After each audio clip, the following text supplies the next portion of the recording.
ಇದು ನಿಮ್ಮ ಪರ್ವ ಟಿವಿಯ ಸ್ಪೆಷಲ್ ಸ್ಟೋರಿ.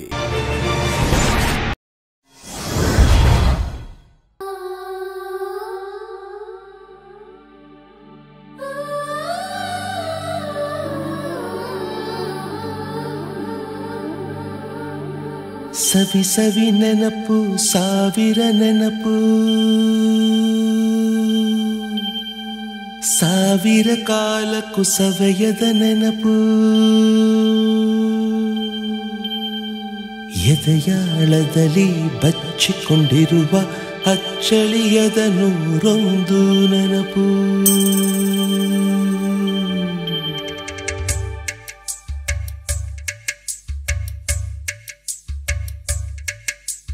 ಸವಿ ಸವಿ ನೆನಪು ಸವಿ ಸವಿ ನೆನಪು ಸಾವಿರ ನೆನಪು,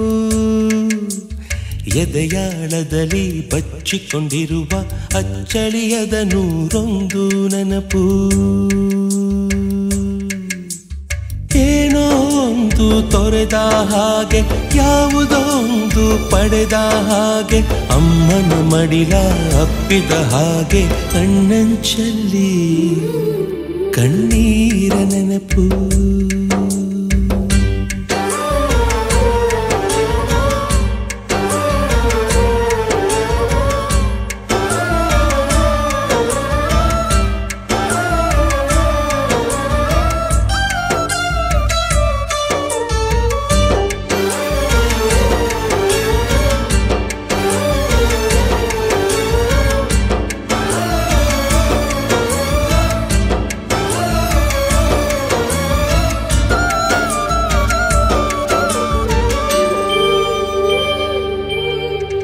ಸವಿ ಸವಿ ನೆನಪು ಸವಿ ಸವಿ ನೆನಪು ಸಾವಿರ ನೆನಪು, ಮೊದಲ್ ಹಿಡಿದ ಬಣ್ಣದ ಚಿಟ್ಟೆ, ಮೊದಲ್ ಕದ್ದ ಜಾತ್ರೆಯ ವಾಚು, ಮೊದಲ್ ಸೇದಿದ್ದ ಗಣೇಶ ಬೀಡಿ,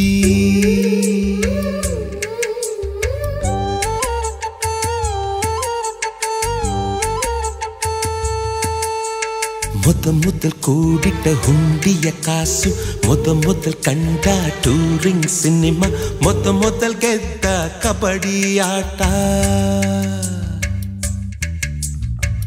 ಮೊದಲಿದ್ದ ಹಳ್ಳಿಯ ಗರಿಮನೆ, ಮೊದಲ್ ತಿಂದ ಕೈ ತುತ್ತೂಟ, ಮೊದಲಾಡಿದ ಚುಕುಬುಕು ಪಯಣ, ಮೊದಲಳಿಸಿದ ಗೆಳೆಯನ ಮರಣ.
ಸವಿ ಸವಿ ನೆನಪು ಸವಿ ಸವಿ ನೆನಪು ಸಾವಿರ ನೆನಪು, ಮೊದಲ್ ಕಲಿತ ಅರೆ ಬರೆ ಈಜು, ಮೊದಲ್ ಕೊಂಡ ಹೀರೋ ಸೈಕಲ್, ಮೊದಲ್ ಕಲಿಸಿದ ಕಮಲ ಟೀಚರ್,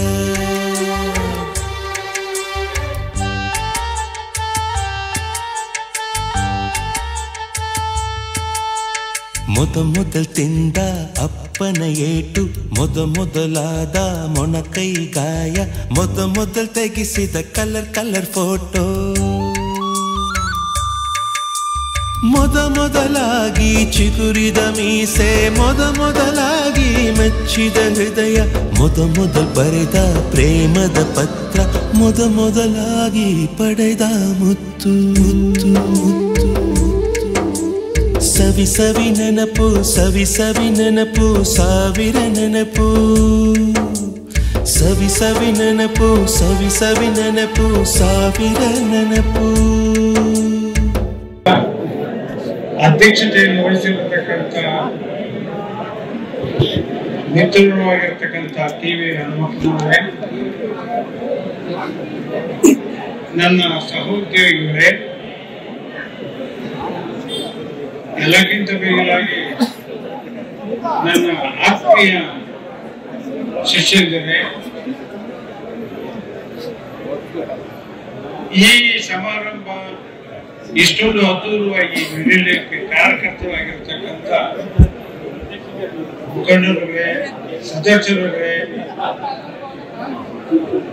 ಹಾಗೂ ಹೊರಗಿಂದ ಬಂದಿರತಕ್ಕಂಥ ಕೆಲವು ಮಿತ್ರರು ಇದ್ದಾರೆ, ಅವರಿಗೂ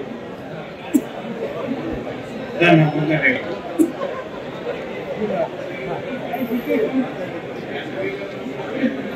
ನೀವೆಲ್ಲ ನನ್ನ ಕಣ್ಣು ಮುಂದೆ ಇರುವುದನ್ನು ನೋಡಿ ನನಗೆ ಬಹಳ ಸಂತೋಷವಾಗಿದೆ.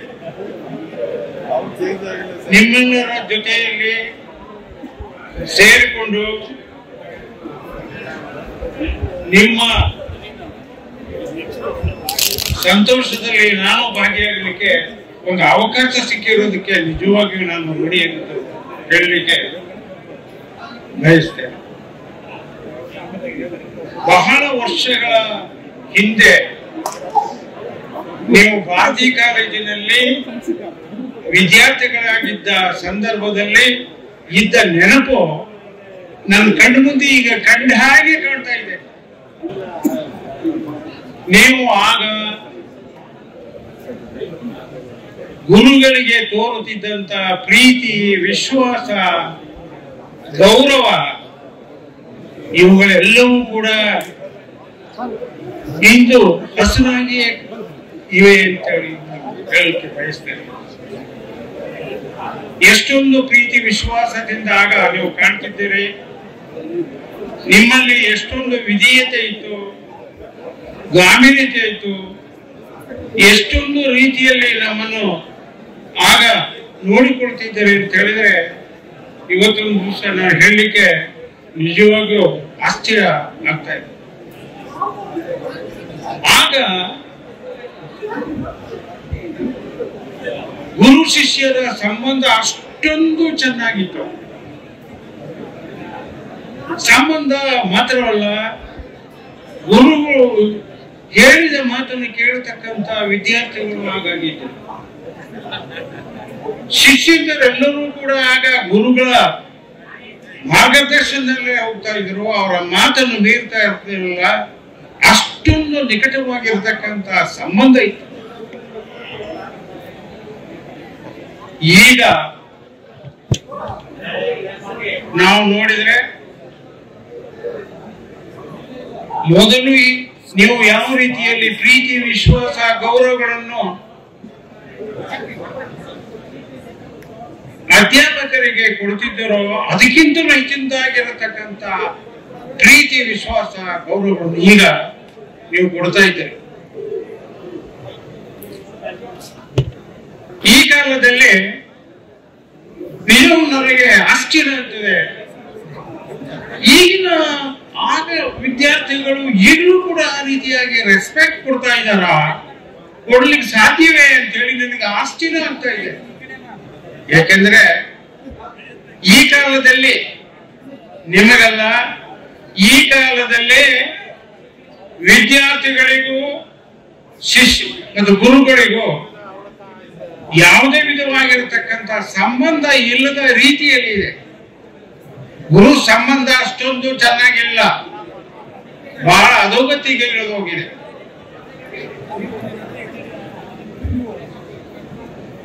ಈಗ ಏನಾಗಿದೆ ಅಂತ ಹೇಳಿದ್ರೆ ಗುರುವಿಗೂ ಶಿಷ್ಯಗೂ ಕಾದಾಟದ ಕಾಲ ಹಾಕಿ ಪರಿಣಮಿಸಿದೆ.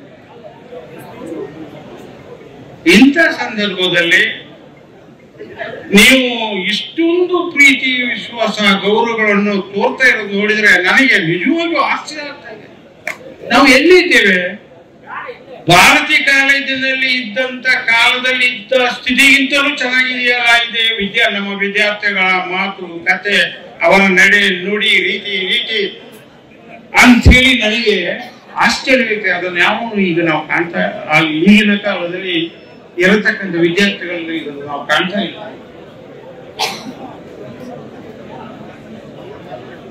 ಈ ಉದಾಹರಣೆಗೆ ಹೇಳಿದರೆ ನಿವೃತ್ತಿ ಹೊಂದಿರತಕ್ಕಂಥ ನೌಕರನ್ನು ಹುಡುಕಿ ಕರೆತಂದು ಕುಳ್ಳಿರಿಸಿ ಅವರಿಗೆ ಸನ್ಮಾನ ಮಾಡುತ್ತಿರೋದು ನೋಡಿದರೆ ನನಗೆ ನಿಜವಾಗೂ ಆಶ್ಚರ್ಯ. ಯಾಕೆಂದ್ರೆ ಇಂಥ ಒಂದು ಸತ್ಕಾರ ಮಾಡತಕ್ಕಂಥ ಇಂಥ ಒಂದು ಪೂಜ್ಯ ಭಾವನೆಯನ್ನು ವ್ಯಕ್ತಪಡಿಸತಕ್ಕಂಥ ಕಾರ್ಯಕ್ರಮ ಬಹುಶಃ ನಾನು ನೋಡಿಲ್ಲ. ಈ ಕಾಲದಲ್ಲಿ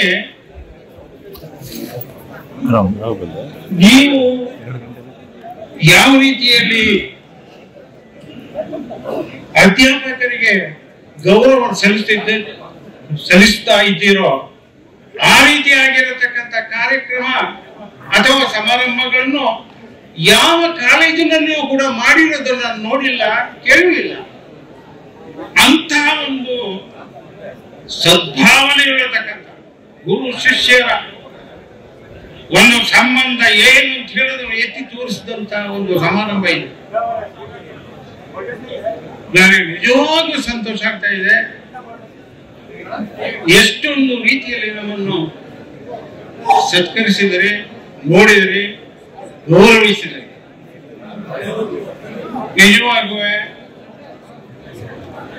ನೀವು ಮಾಡಿರತಕ್ಕಂಥ ಈ ಸಮಾರಂಭ, ಈ ಸತ್ಕಾರ, ಈ ವೇದಿಕೆ ಏನು ನಾವು ಕೊಂಡಾಡಬೇಕಾಗಿದೆ, ಅದನ್ನು ನಾವು ನಿಜವಾಗೂ ನಾವು ತುಂಬಾ ಇದಕ್ಕೆಲ್ಲ ನಾವು ಚಿರಋಣಿಗಳಾಗಿದ್ದೇವೆ.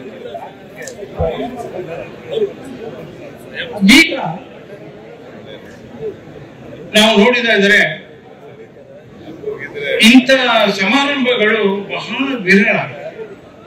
ಅದರಲ್ಲೂ ನಮ್ಮ ಭಾರತೀಯ ಕಾಲೇಜಿನಲ್ಲಿ ಇರತಕ್ಕಂಥ ಹಳೆಯ ವಿದ್ಯಾರ್ಥಿಗಳ ವೃಂದ ಸೇರಿಕೊಂಡು ಇಷ್ಟೊಂದು ವೈಭವದಿಂದ ಗುರುವನ್ನು ಗೌರವಿಸ್ತಿರುವುದನ್ನು ನಾವು ನಿಜವಾಗೂ ಮರೆಯುವುದಿಲ್ಲ. ನಮ್ಮ ಜೀವನದುದ್ದಕ್ಕೂ ಕೂಡ ಇದು ಮರೆಯಲಾರ್ದ ಘಟನೆ, ಮರೆಯಲಾರ್ದ ಒಂದು ಸಮಾರಂಭ ಅಂತ ಹೇಳಿ ನಾನು ತಿಳ್ಕೊಂಡಿದ್ದೇನೆ.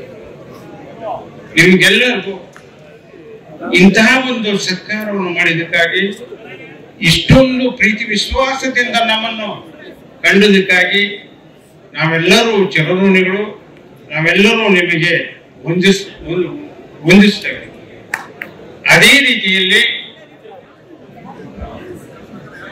ಭಾರತೀಯ ಕಾಲೇಜಿನ ಸಂಸ್ಥಾಪಕರಾಗಿರ್ತಕ್ಕಂಥ ಮಾದೇಗೌಡರು, ಅವರ ಕಾಲೇಜು ಎಷ್ಟೊಂದು ನಮಗೆ ಅವಕಾಶ ಕೊಟ್ಟು ಜೀವಿಸಲು ಅವಕಾಶ ಕೊಟ್ಟಿರತಕ್ಕಂಥದ್ದು, ಅದೇ ರೀತಿಯಲ್ಲಿ ನಿಮ್ಮನ್ನು ಉತ್ತಮ ಪ್ರಜೆಗಳನ್ನಾಗಿ ಮಾಡಲಿಕ್ಕೆ ಅವರು ಕಾರಣಕರ್ತರಾಗಿದ್ದಾರೆ. ಅಂತಹ ಮಾದೇಗೌಡರನ್ನು ಕೂಡ ಇವತ್ತು ನಾನು ನೆನಪುಕೊಳ್ಬೇಕಾಗಿದೆ. ಕಾಲೇಜನ್ನು ಕೂಡ ನಾವು ನೆನಪುಕೊಳ್ತಾ ಇದ್ದೇವೆ. ಇಂಥ ಒಂದು ಅವಕಾಶವನ್ನು ಕಲ್ಪಿಸಿಕೊಟ್ಟಿರ್ತಕ್ಕಂಥ ನಿಮ್ಗೆಲ್ಲರಿಗೂ ನಾವು ವಂದಿಸ್ತೇವೆ. ನಿಮ್ಮ ಸತ್ಕಾರ, ನಿಮ್ಮ ಉಪಚಾರ, ನಿಮ್ಮ ನಿಮ್ಮ ಗೌರವ, ಇವುಗಳನ್ನು ನಾವು ಎಂದಿಗೂ ಮರೆಯುವುದಿಲ್ಲ. ಅವು ಹಾಗೆಯೇ ಇರಬೇಕು. ಅದೇ ರೀತಿಯಲ್ಲಿ ನಿಮ್ಗೆಲ್ಲರಿಗೂ ಒಳ್ಳೆಯದಾಗಲಿ ಅಂತ ಹೇಳಿ ನಾನು ಬಯಸ್ತೇನೆ. ಅಲ್ಲದೆ ಈ ಒಂದು ದೊಡ್ಡ ಮಟ್ಟದಲ್ಲಿ ಈ ರೀತಿಯಾಗಿರತಕ್ಕಂಥ ಒಂದು ಸಭೆಯನ್ನು, ಸಮಾರೋಹವನ್ನು ಏರ್ಪಡಿಸಿದಂಥ ಸಮಿತಿಯವರಿಗೆ ಅಥವಾ ಕಮಿಟಿಯ ಮುಖ್ಯಸ್ಥರಿಗೆ ಮತ್ತು ಸದಸ್ಯರುಗಳಿಗೆ ಮತ್ತು ಇತರರಿಗೆ ನಾವು ತುಂಬಾ ಅಭಿನಂದನೆಯನ್ನು ನಾನು ಸಲ್ಲಿಸಲಿಕ್ಕೆ ಇಷ್ಟಪಡ್ತೀನಿ. ನಿಮ್ಗೆಲ್ಲರಿಗೂ ಕೂಡ ಒಳ್ಳೆಯದಾಗಲಿ. ನಮ್ಮನ್ನು ಸ್ಮರಿಸೋದಕ್ಕಾಗಿ ಮತ್ತೊಮ್ಮೆ ನಿಮ್ಮನ್ನು ವಂದಿಸುತ್ತಾ ನನ್ನ ಮಾತು ಮುಗಿಸ್ತೇನೆ.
ನಾನು ಸಾಮಾನ್ಯವಾಗಿ ಮಾತು ಪ್ರಾರಂಭ ಮಾಡುವಾಗ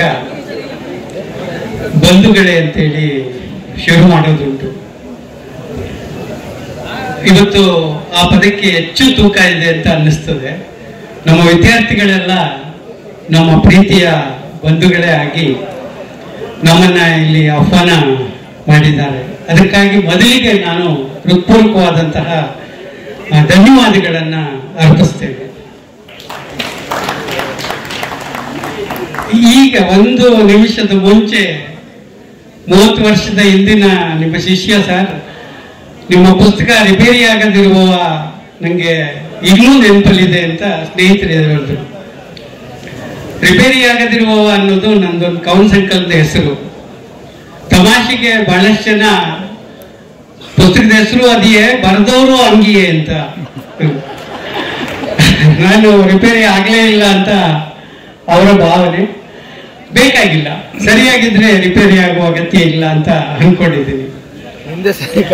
ಇವತ್ತು ಬೆಳಗ್ಗೆ ಒಂದು ವಾಟ್ಸಾಪಿನಲ್ಲಿ ಒಂದು ಮೆಸೇಜ್ ನೋಡಿದೆ, ನನಗೆ ತುಂಬಾ ಇಷ್ಟ ಆಯ್ತು. ಅದೇನಪ್ಪಾ ಅಂತಂದ್ರೆ 4 ಸಾಲಿದೆ ಅಷ್ಟೇ.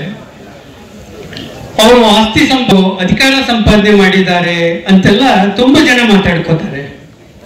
ಸಂಪಾದನೆ ಅಂದ್ರೆ ಆಸ್ತಿ, ದುಡ್ಡು, ಅಧಿಕಾರ ಅಷ್ಟೇ ಅಲ್ಲ, ಪ್ರೀತಿ ಸಂಪಾದಿಸೋದು ಕೂಡ ಒಂದು ಸಂಪಾದನೆಯೇ ಅಂತ. ತುಂಬಾ ದೊಡ್ಡ ಒಂದು ಮೌಲ್ಯ ಅದು. ಯಾರು ತಮ್ಮ ಬದುಕಿನ ಒಳಗಡೆನಲ್ಲಿ ತಮ್ಮ ಜೊತೆಗೆ ಬಂದವರ, ಅಕ್ಕಪಕ್ಕದಲ್ಲಿ ಇದ್ದವರ ಆ ಪ್ರೀತಿಯನ್ನ, ವಿಶ್ವಾಸವನ್ನ ಸಂಪಾದನೆ ಮಾಡ್ತಾರೋ ಆ ಸಂಪಾದನೆ ಆಸ್ತಿಗಿಂತ, ಹಣಕ್ಕಿಂತ ತುಂಬಾ ದೊಡ್ಡದು ಅಂತ. ನಮ್ಮ ವಿದ್ಯಾರ್ಥಿಗಳು ಅಂಥದ್ದೊಂದು ಪ್ರೀತಿಯನ್ನ ಸಂಪಾದನೆ ಮಾಡಿದ್ದಾರೆ. ನಾವೆಲ್ಲ ನಮ್ಮನ್ನ ಇವರು ತುಂಬಾ ಪ್ರೀತಿಸ್ತಾರೆ ಅಂತ ಮೇಷ್ಟ್ರುಗಳು ಅನ್ಕೋತೀವಿ. ಆದ್ರೆ ನಮಗೆ ನಮ್ಮನ್ನ ಅಷ್ಟೊಂದು ಪ್ರೀತಿಸುವಂತ ಇಂಥ ವಿದ್ಯಾರ್ಥಿ ಬಳಗ ಇದೆಯಲ್ಲ ಅಂತ ಹೇಳಿ ವೈಯಕ್ತಿಕವಾಗಿ ನನಗೂ ಕೂಡ ತುಂಬಾ ಸಂತೋಷ ಆಗುತ್ತೆ. ಹಾಗಾಗಿ ನಾವಿಬ್ರು ಸಮಾನವಾದ ಸಂತೋಷವನ್ನ ಅನುಭವಿಸ್ತಾ ಇದ್ದೀವಿ. ನಿಮಗೆ ನಮ್ಮ ಪ್ರೀತಿ, ನಮಗೆ ನಿಮ್ಮೆಲ್ಲರ ಪ್ರೀತಿ ಸಿಕ್ಕಿದೆ. ಅದಕ್ಕೆ ಕಾರಣ ಏನು ಅನ್ನೋದನ್ನ ಸ್ವಲ್ಪ ನೋಡೋಣ. ನಾನು ಭಾರತಿ ಕಾಲೇಜಿಗೆ ಬಂದಾಗ 76 ಬಂದಾಗ 87, 88 ಆ ಸಂದರ್ಭದಲ್ಲಿ 1-2 ವರ್ಷ ಇರ್ಬೋದೇನು, ಬೇಸಿಗೆ ಸಂದರ್ಭ, ಬಹುಶಃ ಮಾರ್ಚ್ ತಿಂಗಳ ಕೊನೆ ಅಥವಾ ಏಪ್ರಿಲ್ ತಿಂಗಳಿರ್ಬೇಕು. ಎಕ್ಸಾಮ್ಗಳು ಬರ್ತಾ ಇದ್ವು. ಆಗ ಹುಡುಗರಿಗೆಲ್ಲ ಸ್ಪೆಷಲ್ ಕ್ಲಾಸ್ಗಳು ರೆಗ್ಯುಲರ್ ಕ್ಲಾಸ್ಗಿಂತ ಜಾಸ್ತಿ ನಡೀತಾ ಇತ್ತು. ಅದೊಂದು ರಜಾ ದಿವಸ, ಭಾನುವಾರ ಇರ್ಬೋದು ಅಥವಾ ಯಾವುದೋ ರಜಾ ದಿವಸ. ನಮಗೆಲ್ಲ ತುಂಬಾ ಹುರುಪಿತ್ತು. 22-23 ವರ್ಷದೊಳಗಿನ ಯುವಕರು. ನಮಗಿಂತ ಹೆಚ್ಚು ಹುರುಪಿದ್ದು ವೇದಿಕೆಯಲ್ಲಿ ಕುಳಿತಿದ್ದಾರಲ್ಲ ನಮ್ಮ ಹಿರಿಯ ಅಧ್ಯಾಪಕರು, ಅವರುಗಳಿಗೆ ಸಿ.ಪಿ. ನಾಗರಾಜ್ ಅವರು, ಬಸಪ್ಪ ಅವರು, ಹನುಮಪ್ಪ ಅವರು, ಈ ತರದ ಎಲ್ಲ ಅಧ್ಯಾಪಕರು ನಮಗೆ ಮಾದರಿಯಾಗಿದ್ರು. ಅವತ್ತು ಕಾಂಪಿಟೇಷನ್ ಇತ್ತು ಪಾಠ ಮಾಡೋದಕ್ಕೆ.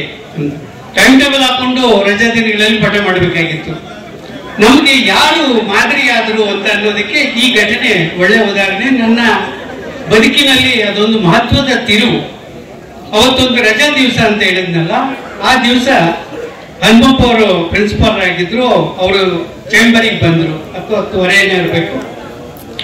ನಾನು ಒಂದು ಕ್ಲಾಸ್ ಬುಕ್ ಅಂತ ಬಂದಿದ್ದೆ. ರಂಗ ಅಂತ ಕಾಣುತ್ತೆ ತನ್ನ ಹೆಸರು.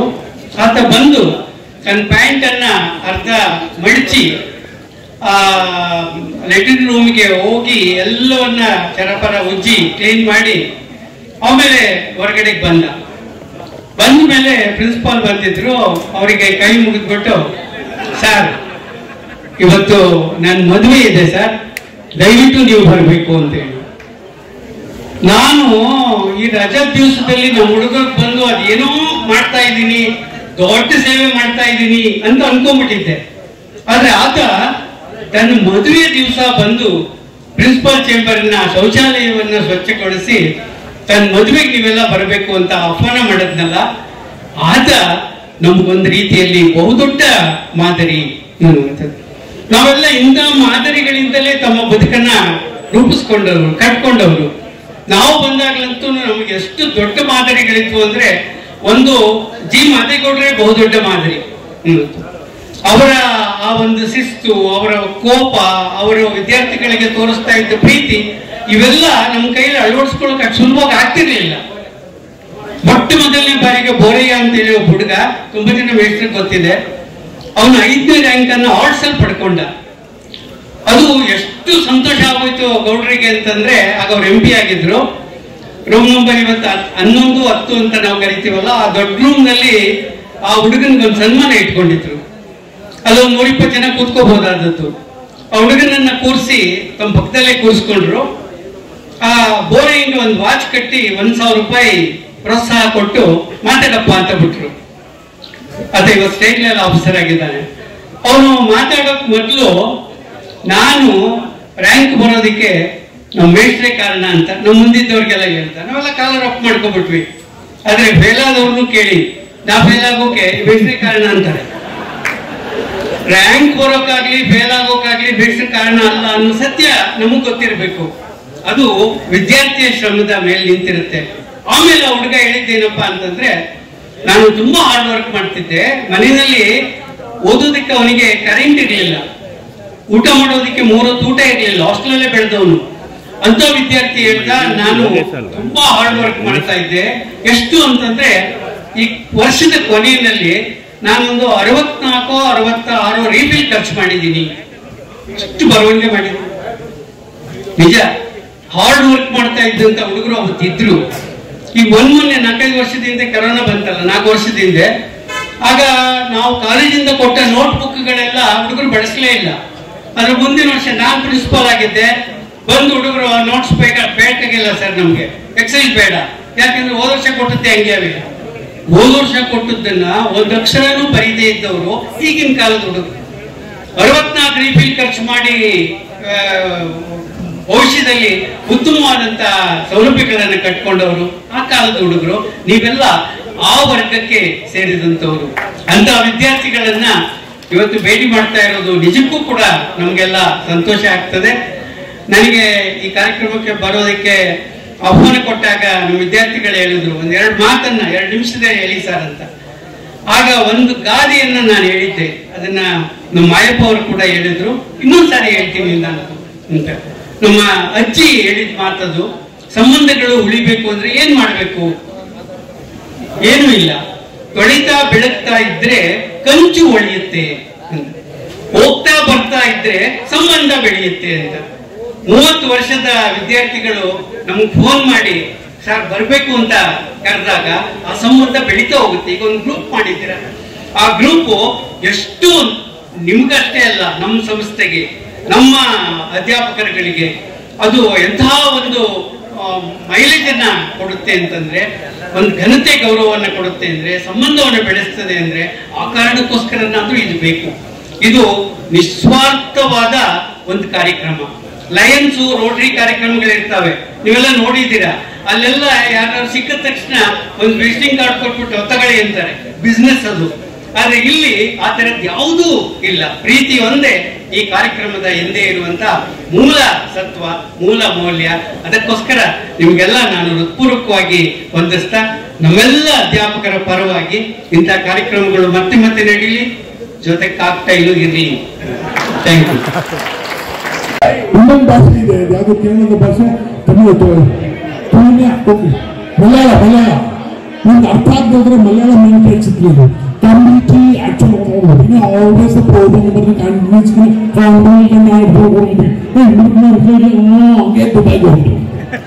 ದುಬೈ ಭಾಷೆ ಕಲಿರಿ ಬಹಳ ಒಳ್ಳೇದು. ನಾನು ಹೋಗ್ತೀನಿ ದುಬೈಗೆಲ್ಲ, ದುಬೈ ಭಾಷೆ ಕಲಿರಿ ಬಹಳ ಒಳ್ಳೇದು. ಎದೆಲ್ಲ ಕಪಾನಿ ಕಟ್ಕೊಳ್ಳಲ್ಲ, ಬೆಂಕೆಲ್ಲ ಫುಲ್ ಕ್ಲೀನ್ ಆಗ್ಬಿಟ್ಟು ಭಾಷೆ ಕಲಿರಿ. ಒಂದು ಭಾಷೆಯಿಂದ ಒಂದು ಬೆಂಕಿ ಎಷ್ಟು ಕ್ಲೀನ್ ಆಗುತ್ತೆ ನೋಡಿ. ದುಬೈ ಭಾಷೆ ಅರ್ಥ ಆಗೋರು ಏನು ಕಲಿಸುತ್ತೀವಿ, ಬೆಂಕಿ ಫುಲ್ ಕ್ಲೀನ್.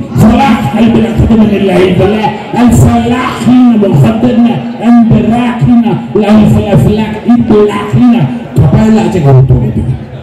ಇದು ಭಾಷೆಯಿಂದ. ನಾನು ದುಬೈಗೆ ಹೋಗಿದ್ದೆ, ಒಬ್ಬ ಸಿಕ್ಕರಿ 6 ಅಡಿ ಇದ್ದೀನಿ, ನನ್ಗಿಂತ ಇದ್ರು. ನಾನು ಕೇಳಿದೆ ಏನ್ ಮಾಡ್ತಾರೆ,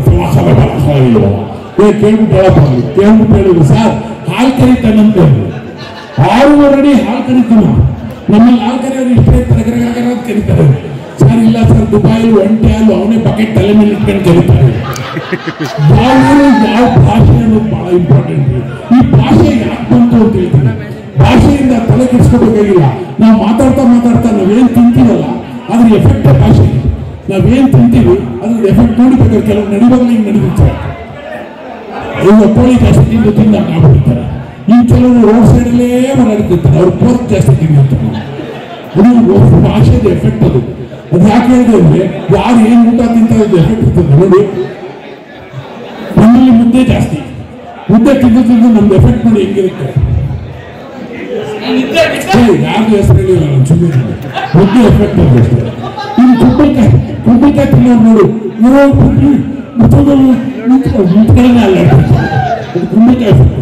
ಇನ್ನು ಹಾಗಲಕಾಯಿ ತಿನ್ನೋರು ಮಕ್ಕಳೆಲ್ಲ ಗೊತ್ತಾಗುತ್ತೆ, ಯಾವಾಗ ಬಂದು ಅಪಭ್ರಂಶ ಸಂಧ್ಯಾ ಒಂದು ಸಿಂಗಾಯ್ತು ಮನೆಗೆ ಮಕ್ಕನೇ ಹಾಗಲಕಾಯಿ ಬಿಟ್ಟು. ಮುಲ್ಲಂಗಿ ತಿನ್ನೋನು ಹತ್ರ ಬಂದ್ರೆ ಗೊತ್ತಾಗುತ್ತೆ ಮುಲ್ಲಂಗಿ ಎಫೆಕ್ಟ್. ವೆಜಿಟೇರಿಯನ್ ಇದ್ರೆ ನಾನ್ ವೆಜಿಟೇರಿಯನ್ ಹೆಂಗಿದೆ. ನಮ್ಮ ಮಂಗಳೂರು, ಕೇರಳ, ಮಂಗಳೂರು ಯಾರಿದ್ದೀರಾ? ಸೂಪರ್. ಮಂಗಳೂರು ಬಹಳ ಗ್ರೇಟ್.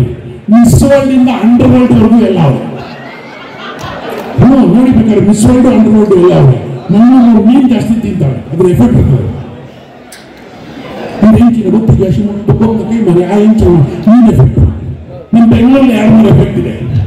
ಹೆಂಗೆ ಅಂದ್ರೆ ಎಲ್ಲಿ ನೋಡಿ ಅಲ್ಲಿ ಚಿಕನ್, ಗಾಡಿನಲ್ಲೂ ಚಿಕನ್, ನಾಡಿನಲ್ಲೂ ಚಿಕನ್. ಚಿಕನ್ ತಿಂದು ನಮ್ಮ ಬೆಂಗಳೂರು ಕಣ್ಣಲ್ಲಿ ಚಿಕನ್ ಎಫೆಕ್ಟ್ ಆಗ್ತದೆ. ಅವ್ರು ಹೇಳ್ತಾ ಇದ್ದಾರೆ ಅವಾಗಿಂದ ಸುಮ್ಮನೆ ಕೂತ್ಕೊಂಡು ಕೇಳ್ತಾ ಇಲ್ಲ, ಅವ್ರು ಹೇಳಿಲ್ಲ ನನಗೆ ಆಗೋದು ಅದು ಸುಮ್ಮನೆ ಫುಡ್ಡೆಲ್ಲ ವೇಸ್ಟ್ ಮಾಡ್ಕೊಂಡು ಕೇಳ್ತಾರೆ ಎಫೆಕ್ಟ್ ಇರ್ತದೆ. ಇನ್ನು ಇಂಡಿಯಾದಿಂದ ಆ ಕಡೆ ಹೋಗಿ ಎಲ್ಲ ನಮ್ಮ ಸ್ನೇಹಿತರು ಎಲ್ಲಿದ್ದಾರೆ, ಅವೆಲ್ಲ ಕುರಿ ಮಾಂಸ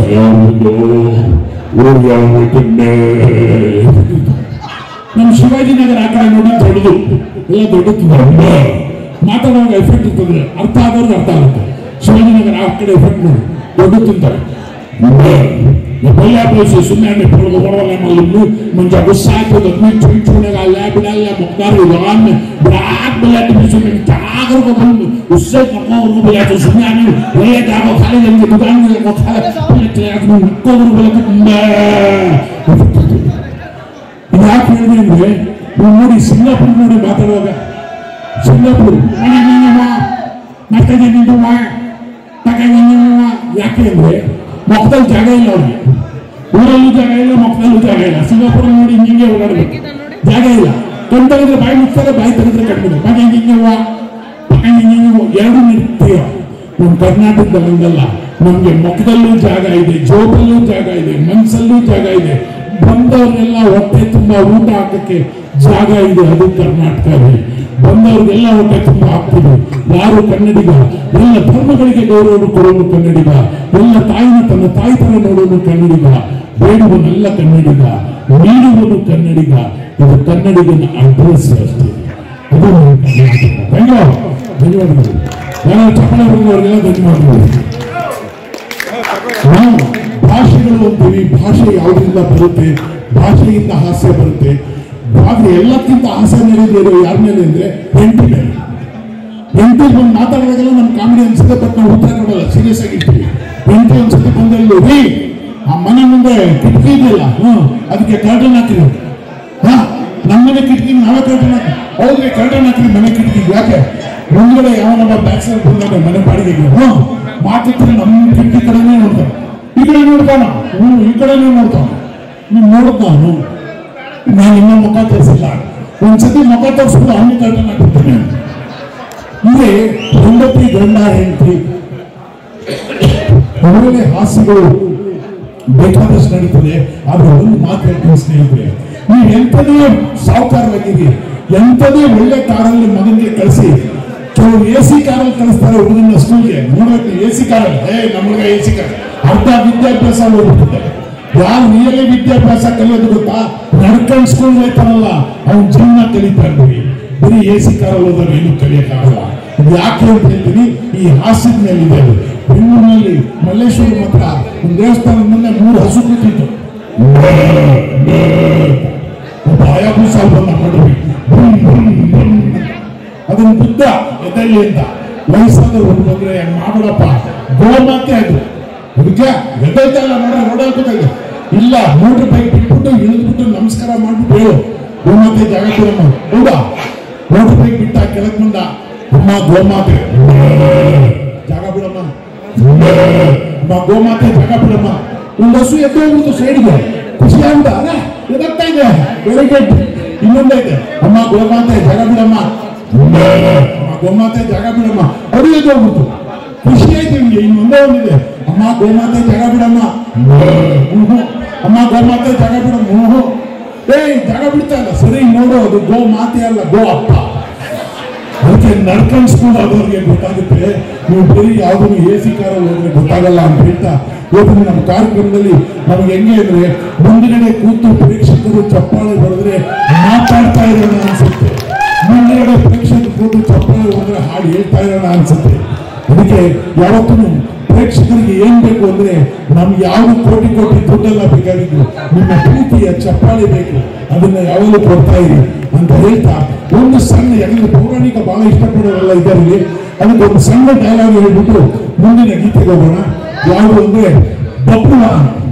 ಈ ಬಬ್ರುವನಲ್ಲಿ ಮಿಮಿಕ್ರಿ ಏನಿದೆ ಅಂದ್ರೆ, ಬಬ್ರುವನ ನೀವೆಲ್ಲ ಕೇಳಿದ್ರೆ ನಾನು ಫುಲ್ ಬಬ್ರುವನ್ನ ಹೇಳಕ್ ಹೋಗಲ್ಲ, ಒಳ್ಳೆ ಒಂದು ಲೈನ್ ಹೇಳ್ತೀನಿ, ಅದಾದ್ಮೇಲೆ ಲೈನ್ ಏನಾಗುತ್ತೆ ಬಬ್ರುವ ನೆನಪು ಮಾಡಿಕೊಳ್ಳಿ.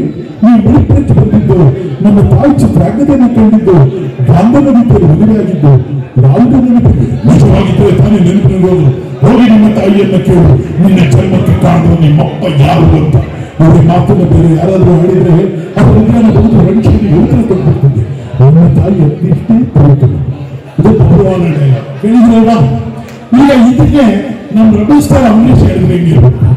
ನೆನಪು ಮಾಡ್ಕೊಳ್ಳಿ, ನೀವು ಮಣಿಪುರಕ್ಕೆ ಬಂದಿದ್ದು, ನಮ್ಮ ತಾಯಿ ಚಿತ್ರರಂಗದಲ್ಲಿ ಕಂಡಿದ್ದು, ಗಂಗರ ರೀತಿಯಲ್ಲಿ ಮದುವೆ ಆಗಿದ್ದು, ಯಾರು ನೆನಪಿಲ್ಲ, ಹೋಗಿ ಬಿಡಿ. ಇದನ್ನು ಸ್ಟೈಲಿಶ್ ಆಗಿ ನಮ್ಮ ಸಾಹಸ ವಿಷ್ಣುವರ್ಧನ್ ಹೇಳಿದ್ರೆ ನೆನಪು ನೀವು ಮಣಿಪುರಕ್ಕೆ ಬಂದಿದ್ದು, ನಮ್ಮ ತಾಯಿ ಚಿತ್ರರಂಗದಿಂದ ಕಂಡಿದ್ದು, ಗಂಗರ ರೀತಿಯಲ್ಲಿ ಮದುವೆ ಆಗಿದ್ದು, ಯಾವುದೂ ನೆನಪಿಲ್ಲ. ನೆನಪಿಲ್ಲ ಮತ್ತೊಬ್ಬರು ಅಷ್ಟೇ. ಇದನ್ನ ನಮ್ಮ ಟೈಗರ್ ಪ್ರಭಾಕರ್ ಹೇಳಿದ್ರೆ ನೀವು ಮಣಿಪುರಕ್ಕೆ ಬಂದಿದ್ದು, ನಮ್ಮ ತಾಯಿ ಚಿತ್ರರಂಗದಿಂದ ಕಂಡಿದ್ದು, ಗಂಗರ ರೀತಿಯಲ್ಲಿ ಮದುವೆ ಆಗಿದ್ದು, ಯಾವುದೂ ನೆನಪಿಲ್ಲ. No problem.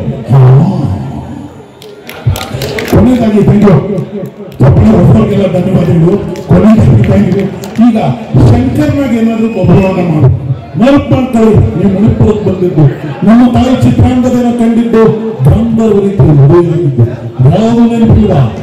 ನೆನಪಿಟ್ಕೊಳ್ಳಿ. ನೆನಪಿನ ಶಕ್ತಿ ಬಂದ್ಬಿಟ್ರೆ ಜೀವನ ಲಾಸ್ಟಿಗೆ ಹೋಗ್ಬಿಟ್ರೆ ಎಲ್ಲ. ಧನ್ಯವಾದಗಳು. ಮುಂದಿನ ಗೀತೆಗೆ ಮೋಹನ್ ಸಿದ್ಧರಾಗಿದ್ದಾರೆ. ಮೋಹನ್ ನಿಜವಾಗ್ಲೂ ಮೋಹನ್ ಹೊಗಳಕ್ಕೋತೇನಲ್ಲ, ನಿಮ್ಮನ್ನೆಲ್ಲ ಗಮನಿಸಿ ಕೇಳ್ತಾ ಇದ್ದೀನಿ. ಮೋಹನ್ ಅವರು ಅದ್ಭುತ. ನಾವೆಲ್ಲ ಮಿಮಿಕ್ರಿ ಮಾಡ್ತೀವಲ್ಲ, ಇವರು ಆ ಕಾಲದಿಂದ ಮಿಮಿಕ್ರಿ ಮಾಡ್ಕೊಂಡು ಬರ್ತಾ ಇದ್ದಾರೆ. ಅವ್ರ ಮುಂದೆ ಇದುವರೆಗೂ ಹೇಳಿಲ್ಲ. ಈ ವೇದಿಕೆ ಮೇಲೆ ನಾನು ಧ್ವನಿ ಪ್ರಮಾಣವಾಗಿ ಹೇಳ್ತೀನಿ, ಅವ್ರ ಮುಂದೆ ಹೇಳಿಲ್ಲ, ನಿಮ್ಗೆ ಹೇಳ್ತೀನಿ. ಅವ್ರು ಸರಿಯಾದ ಮಿಮಿಕ್ರಿ ಮಾಡೋರು. ಯಾಕೆ ಅಂದ್ರೆ ಭಕ್ತ ಕುಂಬಾರ ಹಾಡು ಬಂದಾಗ ಅವ್ರ ಧ್ವನಿನೇ ಬೇರೆ ಇತ್ತು. ಅದೇ ಬಾಂಡ್ ಹಾಡು ಹೇಳುವಾಗ ಕಿಶೋರ್ ಕುಮಾರ್ ಪ್ಲೇಸಸ್ ಧ್ವನಿನೇ ಇತ್ತು. ಈ ತರ ಯಾರು ಹಾಡ್ತಾರೋ ಅವ್ರದ್ದು ನೆಕ್ಸ್ಟ್ ಅವ್ರು ಹಾಡುವಾಗ ಗಮನಿಸಿ ನೋಡಿ. ಯಾವುದೇ ಶ್ರೀನಿವಾಸ್ ವಾಯ್ಸ್ ಬಂದಾಗ ಅವ್ರ ವಾಯ್ಸೇ ಚೇಂಜ್ ಆಗ್ತದೆ. ಕಿಶೋರ್ ಕುಮಾರ್ ಹಾಡು ಬಂದಾಗ ಅವ್ರ ವಾಯ್ಸ್ ಚೇಂಜ್ ಆಗುತ್ತೆ. ಎಸ್ ಪಿ ಬಾಲಸುಬ್ರಹ್ಮಣ್ಯಂ ವಾಯ್ಸ್ ಬಂದಾಗ ಅವ್ರು ಚೇಂಜ್ ಆಗುತ್ತೆ. ಎಸ್ ಪಿ ಅವರು ಒಂದ್ಸತಿ ನಮ್ಮ ಕಾರ್ಯಕ್ರಮದಲ್ಲಿ ಹೇಳಿದ್ರು, ಇದೊಂದು ಅದ್ಭುತವಾದ ವಸ್ತು ಅಂತ. ಅದ್ಭುತವಾದ ವ್ಯಕ್ತಿ ಕೂಡ ಅವ್ರಿಗೆ ಜೋರು ವಿಚಿತ್ರವಾದ ಕನ್ನಡ ಚಿತ್ರರಂಗ, ಹಿಂದಿ ಚಿತ್ರರಂಗ ಯಾವ ಹಾಡು ಕೇಳಿ ನೀವು ಗಮನಿಸಿ ಸ್ಕ್ರಿಪ್ಟೇ ಇಲ್ಲದೆ ಹಾಡ್ತಾರೆ ಅಂತ ಅದಕ್ಕೆ ಹೇಳೋದು. ಒಂದು ಅದ್ಭುತವಾದ ಗಾಯಕ. ಹೋರಾಟ ಒಂದು ಚಪ್ಪಾಳೆ ಇಷ್ಟೊತ್ತು ಕೇಳಿದ್ರೆ ನೀವು ಚಪ್ಪಾಳೆ ಹೊಡೆಯಬೇಕು. ನಮ್ಮ ಲೈವ್ ಮ್ಯೂಸಿಷಿಯನ್ಗೆ ಒಂಥರ ಚಪ್ಪಾಳೆ. ಧನ್ಯವಾದಗಳು. ನಮ್ಮ ಅಭಿಮಾನದ ಮಾತುಗಳಿಗೆ ಧನ್ಯವಾದಗಳು. ನಮ್ಮನ್ನು ಸೊಗಸಾಗಿ ನಡೆಸಿದ್ದೀರಿ. ಕಾರ್ಯಕ್ರಮದ ಮುಂದಿನ ಗೀತೆನ ಹೋಗುಮ ಎಣ್ಣೆ ಪಾಟಿ ಅನೇಕ ರೆಡಿ ಆ ಗೀತೆ ನಿಮಗೋಸ್ಕರ ಈಗ ಬರಲಿದೆ. ಈ ಗೀತೆ ನಂತರ ನಿಮ್ಮ ಕೋರಿಕೆಯ ರೆಡಿ. ಈ ಗೀತೆ ತರುವಾಯ ಅವರ ನೆಚ್ಚಿನ ನನಗಾಗಿಯೇ ನಿನ್ನಂತ ಅವರು ಗೀತೆಯನ್ನು ಕೇಳಬಯಸಿದ್ದಾರೆ. ಆ ಗೀತೆಯನ್ನು ಸಹ ಮಾಡಿಕೊಳ್ಳುತ್ತಾರೆ.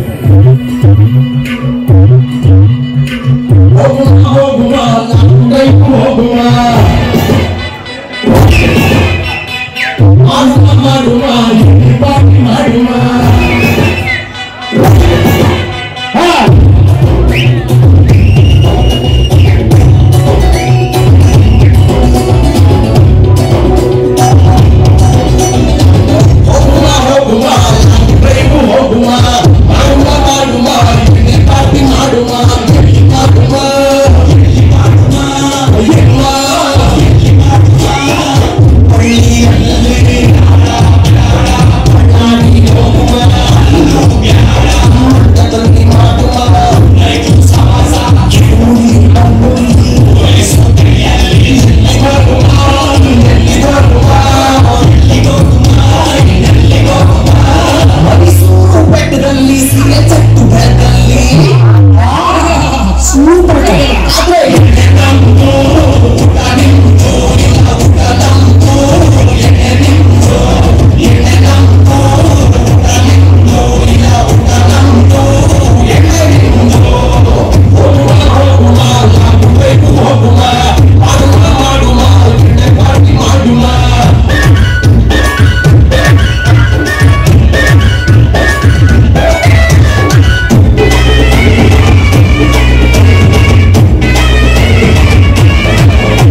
ಇನ್ಸೂರೆನ್ಸ್ ತೆಗಿಯಪ್ಪ ಹೆಲ್ಮೆಟ್ ಅಯ್ಯಪ್ಪ ಕುಡಿದು ಬಿಟ್ಟು ಗಾಡಿ ಓಡಿಸೋದಿಲ್ಲ ಬಡ್ಡಿ ಮಗನ ಹೇಳ್ಬಿಟ್ಟು ಬಾಯಿಗೆ ಎಣ್ಣೆ ಮೀಟು ಇಟ್ಟೆ ಬಿಟ್ಟ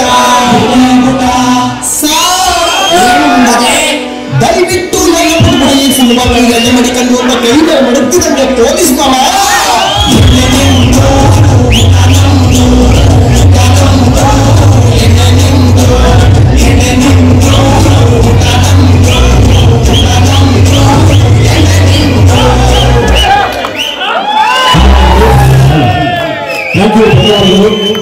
ಭವಿಷ್ಯದಲ್ಲಿ ಈ ಗೀತೆಗೆ ಉಪಯೋಗ ಮಾಡಿರ್ತಾರೆ ಬಂದು ಸರ್ ಥ್ಯಾಂಕ್ ಯು ಸರ್.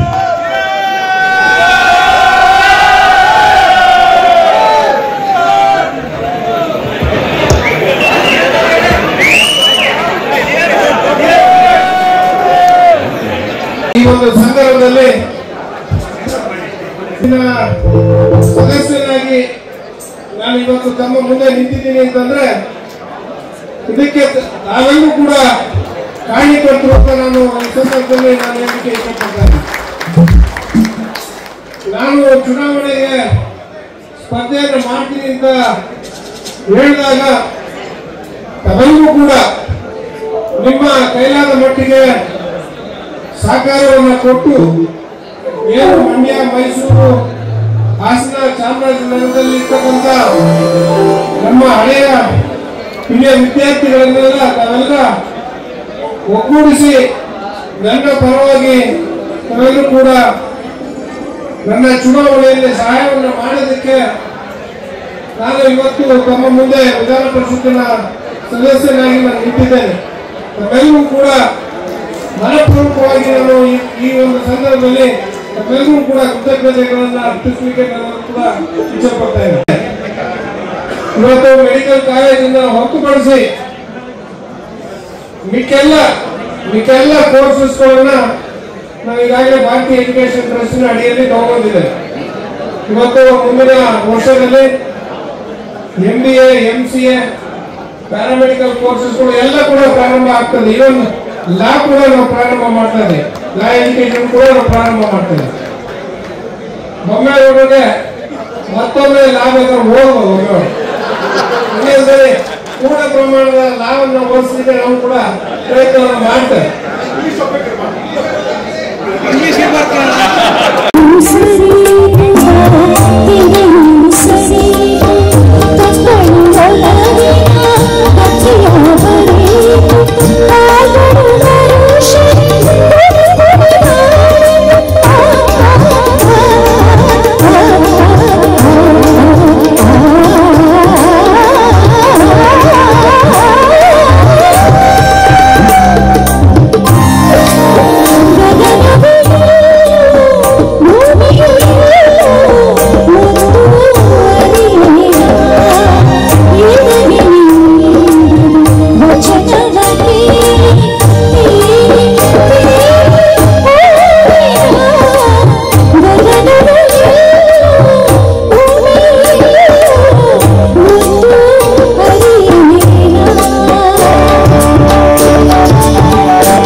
ವಂದನೆಗಳು.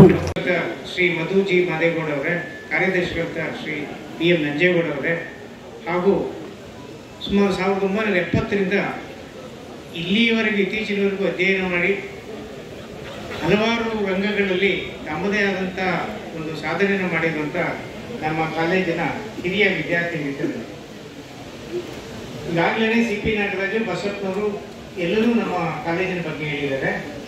ನನಗೆ ನಮ್ಮ ವಿದ್ಯಾರ್ಥಿಯೊಬ್ಬ ಫೋನ್ ಮಾಡಿ, ನೀವು ನಿಮ್ಮ ಅನುಭವಗಳನ್ನು ಹೇಗೆ ಕಂಟ್ರೋಲ್ ಮಾಡ್ತಾ ಇದ್ರೆ ಹೇಳ್ಕೋಬೇಕು ಸರ್ ಅಂತ. ನಾನು ಈ ಸಂದರ್ಭದಲ್ಲಿ CP ನಾಗರಾಜ್ ಅವರು ಹೇಳಿದ್ದನ್ನೇ ನಾನು ನಿಮ್ಮ ಮುಂದೆ ಗಮನಕ್ಕೆ. ಸುಮಾರು ಇಲ್ಲಿಗೆ 54 ವರ್ಷ ಆಯಿತು ನಾವು ಸಂಸ್ಥೆಯನ್ನು ಸೇರಿ. 1970 ಇಸ್ವಿನಲ್ಲಿ ಮೊದಲನೇ ವರ್ಷದ PK ನಾಗರಾಜು, C ಚೆನ್ನಯ್ಯ ಮತ್ತು ನಾನಿದ್ವಿ. ನಂತರದ ವರ್ಷಗಳಲ್ಲಿ ಬಸಪ್ಪನವರು, CP ನಾಗರಾಜ್ ಅವರು, H ಲಿಂಗಯ್ಯನವರು, ನಂತರ ಪುಟ್ಲಿಂಗಯ್ಯನವರು, ಹೀಗೆ ಶಂಕರಲಿಂಗವರು, ಸುಮಾರು ಜನ ಎಲ್ಲ ಬಂದರು. ಎಲ್ಲರೂ ಬಂದರೂ ಮಾದೇಗೌಡರು ಮತ್ತು ಅಲ್ಲಿ ಜ್ಞಾಪಿಸ್ಕೊಂಡಂಥ ನಮ್ಮ ಆಗಿನ ಸೆಕ್ರೆಟರಿಗಳಂಥ ಅಣ್ಣು ಸಿದ್ದೇಗೌಡರವರು, D ಚೆನ್ನಯ್ಯನವರು, H ಕೆಂಡೇಗೌಡರು ನಮಗೆ ಎಲ್ಲ ರೀತಿಯಾದಂಥ ಪ್ರೋತ್ಸಾಹವನ್ನು ಬೆನ್ನೆಲುಬಾಗಿ ಸಹಕಾರ ಕೊಡ್ತಾ ಇದ್ರು. ಯಾವುದೇ ಫಂಕ್ಷನ್ ಆಗಿರ್ಬೋದು ಅಥವಾ ಯಾವುದೇ ಕೋರ್ಸ್ ಆಗಿರ್ಬೋದು, ಯಾವುದೇ ಇದನ್ನಾಗಿರ್ಬೋದು, ಅವರು ಏನಾದರೂ ಪ್ರಪೋಸಲ್ ಇಟ್ಟರೆ ಅದನ್ನು ಎಂಡಾಸ್ ಮಾಡ್ತಾಯಿದ್ರು. ಅದಕ್ಕೆ ಒಂದು 2-3 ಎಕ್ಸಾಂಪಲನ್ನು ಕೊಟ್ಟು ನಿಮಗೆ ಅದರ ಗಮನವನ್ನು ಸೆಳೆಯಲಿಕ್ಕೆ ಇಷ್ಟಪಡ್ತೇನೆ. ಒಂದು ಮಹಿಳಾ ವಿದ್ಯಾರ್ಥಿ ನಿಲಯ ಅಂತೇಳಿ ಪ್ರಾರಂಭ ಮಾಡೋದಕ್ಕೆ ಸಂಬಂಧಪಟ್ಟಂತೆ ವರ್ಕಿಂಗ್ ವುಮೆನ್ಸ್ ಹಾಸ್ಟೆಲ್ ಮಾಡ್ಬೋದು ಅಂತ ನನಗೆ ಯಾರೋ ಅಫಿಲಿಯೇಷನ್ ಕಮಿಟಿಗೆ ಬಂದಿದೆ ಅಂತ ಒಬ್ಬರು ಅಫಿಲಿಯೇಷನ್ ಕಮಿಟಿ ಮೆಂಬರ್ ಹೇಳಿದರು. ಮಂಡ್ಯ ಸೆಂಟರ್ನಲ್ಲಿ PG ಸೆಂಟ್ರಲ್ಲಿ ಮಾಡಬೇಕು ಅಂತ ಮಾದೇಗೌಡ ಹತ್ರ ಹೇಳಿ ಅಂತ. ನಾನೇನು ಮಾಡಿದೆ, ಅದನ್ನ ನಾವೇ ಯಾಕೆ ಬಳಸ್ಕೋಬಾರ್ದು ಅಂತ ಹೇಳಿ ಅವ್ರು ಹೋದ್ಮೇಲೆ ಮಾದೇಗೌಡ ಹತ್ರ ಇರ್ತಾರೆ. ಅಂದರೆ ಇಲ್ಲೆಲ್ಲರಿ ವರ್ಕಿಂಗ್ ವುಮೆನ್ಸ್ ಎಲ್ಲಿರ್ತಾರೆ, ಎಲ್ಲಿ ಸಾಧ್ಯ ಅಂತ. ನಿಮ್ಗೆ ಯಾಕೆ ಸರ್ ನಾನು ಪ್ರಪೋಸಲ್ ಕೊಡ್ತೀನಿ, ನೀವು ಅದನ್ನು ಪ್ರಪೋಸಲ್ ಸಬ್ಮಿಟ್ ಮಾಡಬೇಕು. ಅವ್ರು ಇಮಿಡಿಯೇಟಿಗೆ ಡೆಲ್ಲಿಗೆ ಹೋದ್ಮೇಲೆ ಇದನ್ನು ಒಂದು ಕಂತೆ ಫೈಲ್ ಅಂತಂದ್ರೆ ಯಾವುದೋ ಕೇರಳ ಸೊಸೈಟಿ ಇತ್ತು, ನೋಡ್ರಿ ಅದೇನಪ್ಪ ರೆಡಿ ಮಾಡಿರಿ ಅಂತ. ನಾನು ಇನ್ಫ್ಯಾಕ್ಟ್ ಸಂಡೇ ಆದ್ರೂ ಅದು ರೆಡಿ ಮಾಡಿಕೊಟ್ವಿ. ಆ ವರ್ಕಿಂಗ್ ವುಮೆನ್ಸ್ ಹಾಸ್ಟೆಲ್ ಸ್ಯಾಂಕ್ಷನ್ ಆಗಿ ಬಂತು. ಇವತ್ತು ಅದು ಹಾಸ್ಟೆಲ್ ಆಗಿ ಇರೋದಾಗ್ತಾ ಇದೆ. ಇದು ಒಂದು. ಎರಡನೇದು, ನಮ್ಮ ಹನುಮಂತ ನಗರಕ್ಕೆ ಸಂಬಂಧಪಟ್ಟಂತೆ ಕರ್ನಾಟಕ ಸರ್ಕಾರದಿಂದ ಒಂದು ಇದು ಕಾಟೇಜು ಸ್ಯಾಂಕ್ಷನ್ ಆಗಿತ್ತು ಟೂರಿಸಂ ಡಿಪಾರ್ಟ್ಮೆಂಟಿಂದ. ಅದರ ಇನ್ಸ್ಪೆಕ್ಷನ್ಗೆ ಆಗಿನ ಟೂರಿಸಂ ಡೈರೆಕ್ಟರ್ ಅಂತ ಶಂಕರಲಿಂಗೇಗೌಡರು ಬಂದರು. ಅದು 1 ಲಕ್ಷ ರೂಪಾಯಿನ ಕೊಟ್ಟಿದ್ವಿ. ಅಂಬರೀಷ್ ಅವರು ಒಂದು ಇದನ್ನ ಸ್ಯಾಂಕ್ಷನ್ ಮಾಡಿದ್ರು, ಇವರು ಗೌರ್ಮೆಂಟ್ ಒಂದು ಇದು ಮಾಡಿದ್ರು. ಆ ಶಂಕರಲಿಂಗೇಗೌಡರು ಇದ್ದರು, ಅಯ್ಯೋ ಇದು ಯಾಕೆ 1 ಲಕ್ಷಕ್ಕೆ ಯಾಕೆ ಇದು ಮಾಡ್ತೀರಾ, ಲಕ್ಷಾಂತರ ರೂಪಾಯಿ ಸೆಂಟ್ರಲ್ ಗೌರ್ಮೆಂಟ್ ಇದ್ದಾಗಬಹುದು, ಮಾದೇಗೌಡಿದ್ದಾರಲ್ಲ ಇದು ಮಾಡಿದ್ರು. ಅವರು ರೀ ಯಾವುದೋ 1 ಲಕ್ಷ ಬರೋದು ಬಿಟ್ಬಿಟ್ಟು ಯಾವುದೋ ಇಲ್ಲದನ್ನ ಕನಸಲ್ಲಿರೋ ಗಂಟಿಗಿಂತ ಕೈಯಲ್ಲಿರೋ ಗಂಟೆ ವಾಸಿ ಅಂತ ಹೇಳಿದಂಗೆ ತಮಾಷೆ ಮಾಡಿದ್ರು. ಇಲ್ಲ ಸರ್ ನಾವು ಪ್ರಪೋಸಲ್ ಕಳಿಸುವ ಸರ್, ಅದು ಏನಾದರೂ ಆಗಲಿ ಅಂತೇಳಿ. ಆಮೇಲೆ ಇಮಿಡಿಯೇಟಾಗಿ ಅದನ್ನು ಪ್ರಪೋಸಲ್ ಕಳಿಸ್ಕೊಟ್ವಿ. ಅದು ಸುಮಾರು 36 ಲಕ್ಷ ಸ್ಯಾಂಕ್ಷನ್ ಆಗಿ ಬಂತು. 2ನೇ ಎಕ್ಸ್ಟೆನ್ಷನ್ನು ಆಗಿ ಬಂತು. ಮೊನ್ನೆ ನಂಜೇಗೌಡರಿಗೆ ಅದರ ಎಲ್ಲ ಗೊತ್ತು. ಸೊ ಇವತ್ತು ಹನುಮಂತ ನಗರದಲ್ಲಿ ಅದು ಸಾರೋದ. ಹಾಗೆ ಯಾವುದೇ ಕೋರ್ಸ್ಗಳು ಪ್ರಾರಂಭ ಮಾಡಬೇಕಾದ್ರೂ ಅಷ್ಟೇ BSc PCMಗೆ 2 ವಿದ್ಯಾರ್ಥಿಗಳಿಗೆ ರನ್ ಮಾಡಿದಾಗ ವಯಬಿಲಿಟಿ ಅದ್ರ ಬಗ್ಗೆ ಪ್ರಶ್ನೆನೇ ಮಾಡಲಿಲ್ಲ. CBZಗೆ 4 ಜನ ಮಾಡಿದಾಗಲೂ ವಯಬಿಲಿಟಿ ಇರಲ್ಲ. CP ನಾಗರಾಜ್ ಅವರು ಇಲ್ಲೇ ಇದ್ದಾರೆ, ಕನ್ನಡ ಮೇಜರ್ ಇಂಟ್ರೊಡ್ಯೂಸ್ ಮಾಡಬೇಕಾದ್ರೂ ಇಂಟ್ರೊಡ್ಯೂಸ್ ಮಾಡಿ ಅಂತ ಹೇಳಿದ್ರು. ಇನ್ಫ್ಯಾಕ್ಟ್ ದೇಜಾಗ ವೈಶಾನ್ಸರಾಗಿದ್ದಾಗ BPM ಮಾಡಿ ಅಂತ ಹೇಳಿದ್ರು. ಅದೇನು BPM ಆಗಿನ್ನೂ ಹೊಸ ಕಾನ್ಸೆಪ್ಟು. ಸರ್ BCom ಮಾಡೋಣ ಸರ್, BB ಮಾಡೋಣ, ಅದು ಹೊಸ ಕಾನ್ಸೆಪ್ಟ್, ಹುಡುಗರು ನಮ್ಮ ಹಳ್ಳಿ ಹುಡುಗರು ಒಪ್ಪೋದಿಲ್ಲ ಅಂತ. ಹಾಗಾಗಿ BCom ಮಾಡಿದ್ವಿ. BCom ಇವತ್ತು ಸಾರ್ವತ್ರಿಕವಾಗಿ 2-3 ಸೆಕ್ಷನ್ಗಳು ಉತ್ತಮವಾಗಿ ಬಂದು ನಡೀತಾ ಇದೆ. ಈ ರೀತಿ ಮೇಲಧಿಕಾರಿ ಆದಂಥವರು ಯಾರಾದರೂ ಪ್ರಪೋಸಲ್ ತಂದರೆ ಅದಕ್ಕೆ ಎಂಡಾರ್ಸ್ ಮಾಡಿದ್ರೆ, ಪ್ರೋತ್ಸಾಹ ಕೊಟ್ಟರೆ ಖಂಡಿತ ಅದು ನಮಗೆ ಸಾರ್ವತ್ರಿಕವಾಗಿ ಉಳಿಯುವಂಥ ಕೆಲಸ ಆಗುತ್ತೆ. ಅದು ತಾವು ಬೇರೆ ಬೇರೆ ರಂಗಗಳಲ್ಲಿರುವಂಥವ್ರು ತಮ್ಮ ಸಹೋದ್ಯೋಗಿಗಳನ್ನು ಆ ಥರ ನಡೆಸ್ಕೋಬೇಕು. ತಾವು ಅಷ್ಟೇ ಯಾವುದೇ ಸ್ಥಾನಕ್ಕೆ ಇರಿದ್ರು ನಿಮ್ಮ ತಂದೆ ತಾಯಿಗಳನ್ನು, ನಿಮ್ಮ ಸಮಾಜವನ್ನು, ನಿಮ್ಮ ಸುತ್ತಮುತ್ತಲಿನ ನಿಮ್ಮ ಸಹೋದ್ಯೋಗಿಗಳನ್ನು ಭಾಳ ಚೆನ್ನಾಗಿ ನಡೆಸ್ಕೊಡಿ ಅಂತ ಹೇಳ್ಬಿಟ್ಟು ಹೇಳಿ ಈ ಸಂದರ್ಭದಲ್ಲಿ ಕೊಡ್ತಾ, ಮಾದೇಗೌಡರವರ, ಸಿದ್ದೇಗೌಡರವರ ಆಗಿನ ಜನರ ಏನು ಆದರ್ಶಗಳಿದ್ದವೋ ಅಂಥ ಆದರ್ಶಗಳನ್ನು ತಮ್ಮ ಜೀವನದಲ್ಲಿ ರೂಢಿಸ್ಕೊಳ್ಳಿ ಅಂತ ಹೇಳಿ ಹೇಳ್ತಾ, ನಮ್ಮ ಎಲ್ಲ ಮಿತ್ರರಿಗೆ ಇಲ್ಲಿ ಒಳ್ಳೆಯ ರೀತಿಯಂಥ ಒಂದು ಸೌಹಾರ್ದ ವಾತಾವರಣದಲ್ಲಿ ನಮಗೆಲ್ಲ ಸನ್ಮಾನ ಮಾಡಿ ಗೌರವಿಸಿರೋದಕ್ಕೆ ನಿಮಗೆಲ್ಲರಿಗೂ ಅನಂತ ಧನ್ಯವಾದಗಳನ್ನು ಅರ್ಪಿಸಿ ನನ್ನ ಮಾತುಗಳನ್ನು ಮುಗಿಸ್ತೇನೆ. ತಮಗೆಲ್ಲ ಶುಭವಾಗಲಿ. ನಮಸ್ಕಾರ. ನಮ್ಮ ಯೂಟ್ಯೂಬ್ ಚಾನೆಲ್ನ ಸಬ್ಸ್ಕ್ರೈಬ್ ಆಗಿ, ಲೈಕ್ ಮಾಡಿ, ಪಕ್ಕದಲ್ಲಿ ಕಾಣಿಸೋ ಬೆಲ್ ಐಕನ್ನ ಕ್ಲಿಕ್ ಮಾಡಿ.